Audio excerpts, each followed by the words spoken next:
How is it rocking, Dween Nation? Stay here because we are just about to get underway. In the meantime, please like, comment, and subscribe, and ring the bell for notifications. We put out weekly sports content, and we want to continue to build up Dween Nation and the brand that is Dween Sports. Thank you all, and enjoy. Welcome in, Dween Nation. This is your host, Justin Paez, alongside Genoa Agudelo, and we are back heading into week 4. We just had our recap of week 3, but now that is in the rear view mirror. We are heading towards week 4 and all 16 games on the slate. This is the last week before bye weeks start to creep in, and you have to make decisions there. But there's still a number of names on the waiver wire that you need to pick up heading into your week 4 matchups, and that's what we're here to help you with. We got 4 names each. We got some streaming options at the defensive kicker position. We got a tight end. We got wide receivers, running backs, and quarterbacks. We got the full list out. Before we dive into it, Genoa, how you feeling?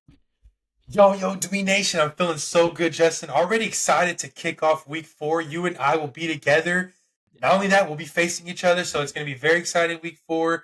Obviously, I'm excited for my Houston Texans to get back on track.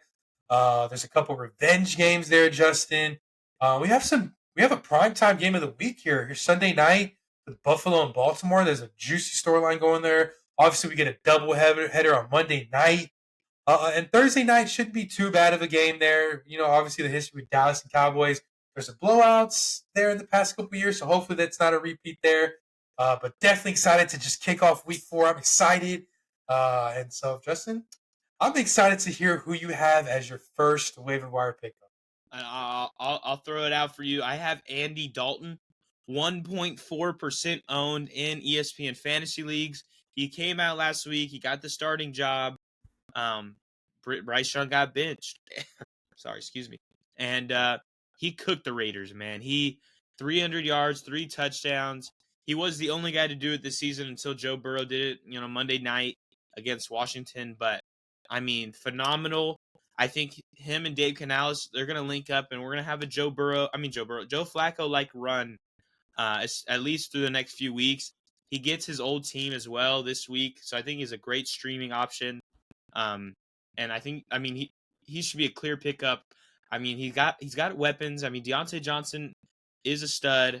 They lost, Adam Thielen, but hey, he's old and he did get a touchdown, but I think Xavier Legette's going to step into that role. Chuba Hubbard had a good game. And I think just the quarterback whisperer is spreading, and Andy Dalton is in line for a really good game. He wants to keep his job as the starter. And he started off really hot against the Raiders on the road, and now he gets a home game against his former team. Yeah, Justin, I really like this. He's a sneaky start there. Even though Thielen were to miss, Andy Dalton was able to throw a touchdown to Chuba Hubbard out of the backfield. And Xavier Legette now gets pushed up there as a guy that they believe there. He's a homegrown kind of guy there in Carolina. And, I'm very excited to see that what they can do there with Andy Dalton now home against his former team. So, did I say revenge game? Yeah, what do you got? So for me, I have Sam Darnold. He is hurt, but he had a great game against my Texans. But now, Justin, here's the thing. Now if he's worried to play, this could be a potential shootout in Green Bay. But if not, if you're not looking to start him this upcoming week in Green Bay, look at the targets he has. First of all, Justin, he has Justin Jefferson, Jalen Naylor, who's off to a great start, a guy that we weren't talking about at all going into this year. Hopefully, he can get Madison, back there. Obviously, Hawkinson is going to be coming back too very soon. And you know what? Their schedule isn't all too bad. They do have Green Bay. But then Sam Darnold, he has a revenge game the following week against the Jets. I think this is an international game, I believe. And so this is going to be a fun game. It's in London there. And he could have a great showing out there. He has a bye week, but then he has Detroit and LA, the Rams, who've been terrible at passing. So those are some juicy matchups there for Sam Darnold. And Jefferson's going to feast week in and week out. He's the best receiver in the league. That's going to add towards the total. Not to mention Aaron Jones had a receiving touchdown out of the backfield. So Darnold, you can make the argument that he has plethora of targets all over with Jefferson, Naylor, Addison coming back, and Hawkinson. And now Aaron Jones, I mean, he has all the targets in the world. Looking at his matchups all year, the shootout potential all season long. So definitely look into Sam Darnold, who is only owned in 16% of leagues. Oh yeah, wow. He's available everywhere, and I think people are going to be scrambling towards him after this big game against Houston. But you mentioned, I mean, he's got a Green Bay matchup, which isn't like the best matchup, but hey, division matchup, it's going to be intense. And if Jordan Love's back, that is shootout worthy. And then the weapons he has, Jay Jettas, Jalen Naylor scored in every game so far, and then you mentioned Addison Hawkinson's return. Hopefully, are on the horizon coming up soon, which will only add to it. So it's like even if you don't feel like starting him this week, I think it's a great pickup moving forward. My next waiver wire pickup is Rico Dowdle, 37% ownership in ESPN fantasy leagues, and yeah, he hasn't had a really good game yet. It hasn't happened for any of the Dallas running backs, but he's kind of been the leader in every game without scoring a touchdown. I know Zeke scored, I believe, in the first game, Mhm. but Dowdle's been leading the touches in the backfield, and now they go into a matchup where they play the Giants, where I think they're going to be up in this game. They're going to be angry because they lost 2 games at home. Now they play a division matchup where they've been owning the Giants as of the last handful of matchups. So I think they're going to be in the lead a bunch, and why not rely on a back? And I think they're going to continue to try to find their lead back. And I think to me, Rico is the best of the 3. Zeke's old. Deuce Vaughn, I worry about the size and how like the workload he could command. And not that Rico's a huge guy either. He's pretty small, but we've seen flashes. We saw a little bit of flashes last year. And we're just waiting for just kind of an opportunity. I mean, the last 2 games, they've been down by 20 plus points, so it just hasn't been there hasn't been a need to run the ball. But I think this week they'll have the chance, and Rico Dowdle is a great pickup this week. Yeah, Justin, I think Dowdle could score a touchdown there in New York. So definitely like that. I'm gonna go ahead with I'm going to go with Emmanuel Wilson. Now, I do know that there's no injury to Josh Jacobs there, but I just like what I saw in Emmanuel Wilson. He looks like a guy that can catch, passes out of the backfield. And, with a week ago against the Colts, the Packers, they ran the ball a good amount. And Josh Jacobs had 32 carries there that game. And I feel like this upcoming week, they wanted to reduce his workload.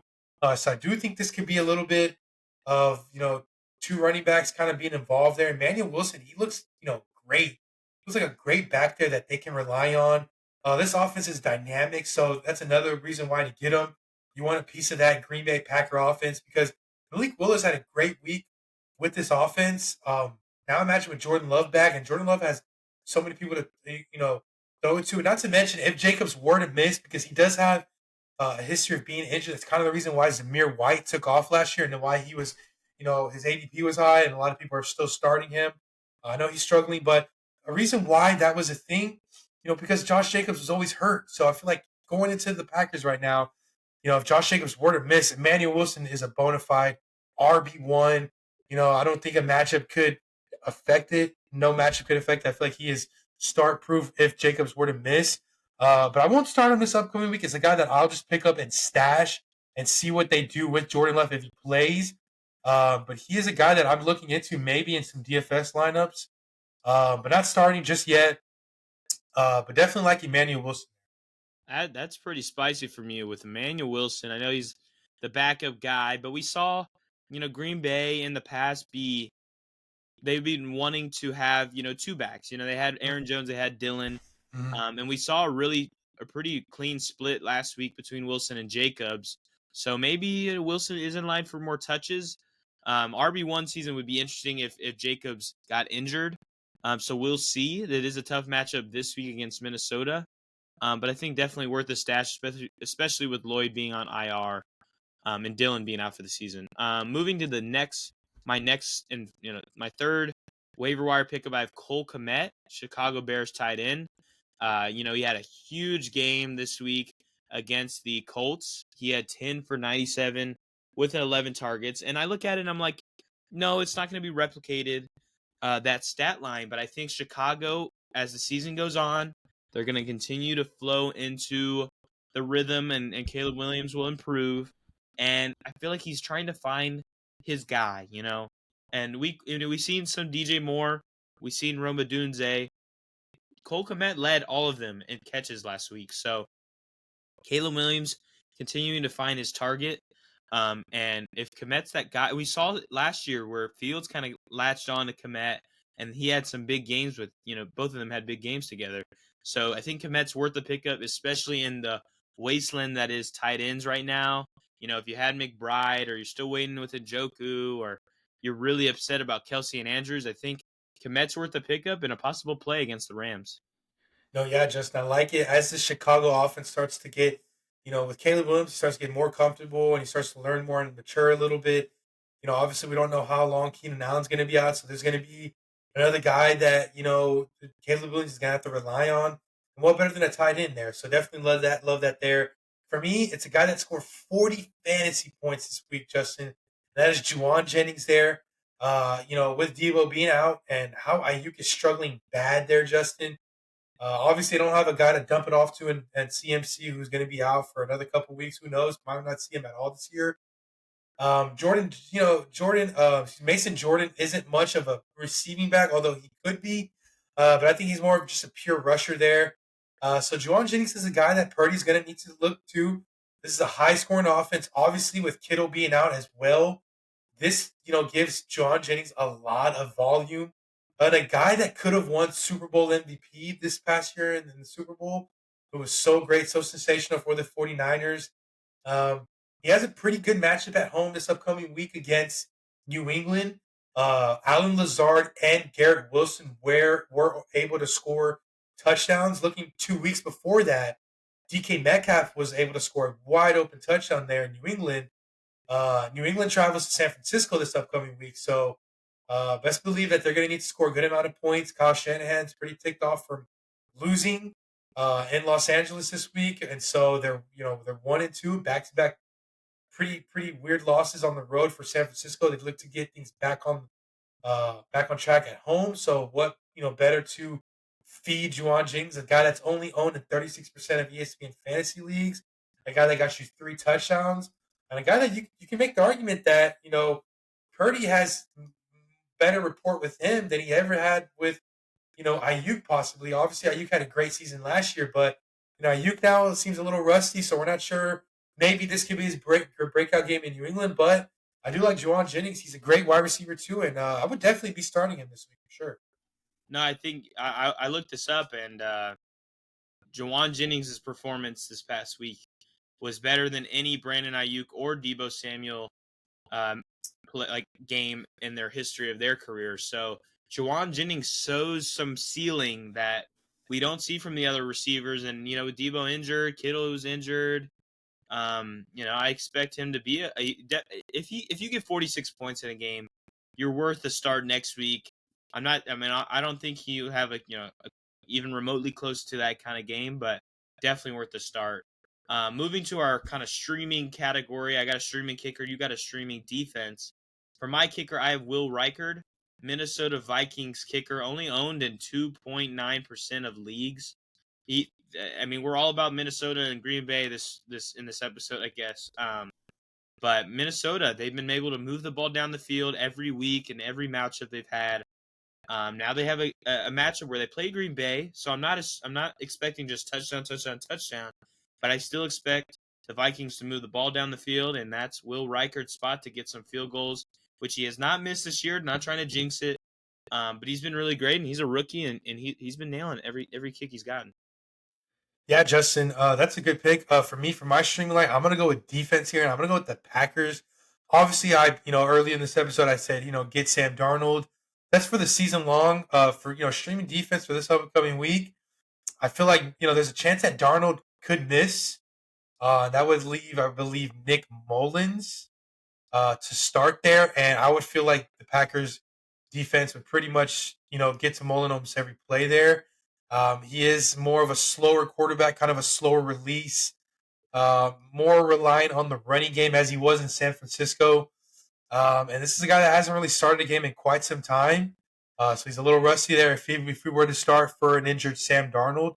But this defense, Justin, they drafted a lot of defensive players this year. drafted a guy like Edgerrin Cooper, who we're both familiar with, who we love. And then they got a couple safeties there. They got another linebacker with Teron Hopper. Um, and so they kind of, they built this defense the last couple years. We've expected the Packers to go offense. When they had Rodgers that last year, let's get him some talent. They lost Devontae, let's get him more receiver. No, they ended up going a different way. In these past couple years, they've just been adding more on defense. I think that's starting to pay off for Green Bay. Obviously, they have one of the best corners in the league in Jair Alexander, who had a pick six this week. And so look for that. They do play Jacksonville later down the schedule. They have Minnesota. And so that's a defense to stream and kind of stash if you have the roster spot. But definitely love Green Bay potentially at a home to kind of, not saying Darnold struggles, but, I feel like Minnesota's due for a loss here. And I feel like Green Bay, they kind of had their loss, got it out the way week one. So they kind of rely on their defense if Jordan Love or Malik starts.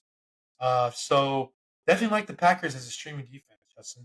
I think that's a really good pick. And they dominated last week against Tennessee on the road. Not that, obviously Minnesota's offense is a better unit than Tennessee's is, but hey, when you're in Lambeau and, Minnesota clearly put a ton into their matchup against the Texans, it might be in a trap spot for the Vikings, and the Packers have been pretty good on defense besides week one. So I think that's a good pick. And that is our waiver show. I mean, we have, that's 8 names of it, and it hits each position. So if you can check your waiver wire, hopefully these guys are available. Pick them up.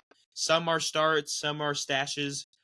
So don't hear what we're saying or don't hear what we're not saying. Be cautious of what you're doing. And if you have any questions, of course, come right here to Dween Sports, ask one of us, and we will be there to help you guys. But yeah, thank you guys for listening to the waivers episode. In a couple days, we'll have our fantasy forecast. We'll be right into covering each and every game in the week 4 slate, along with starts of the week and our rapid fire game picks. And we're gonna do better this week in rapid fire game picks. Don't you worry about it. But yeah, thanks for listening, and Jano, send us out. Yo, Dween Nation, we love you guys. It was such a fun, couple episodes there. Thanks for listening to us. We're going to be growing. We're going to be dropping more content. So, Justin, it was fun, my brother. Yes, sir. Until next video, until next time, Dween Nation, we love you guys. And as always, peace.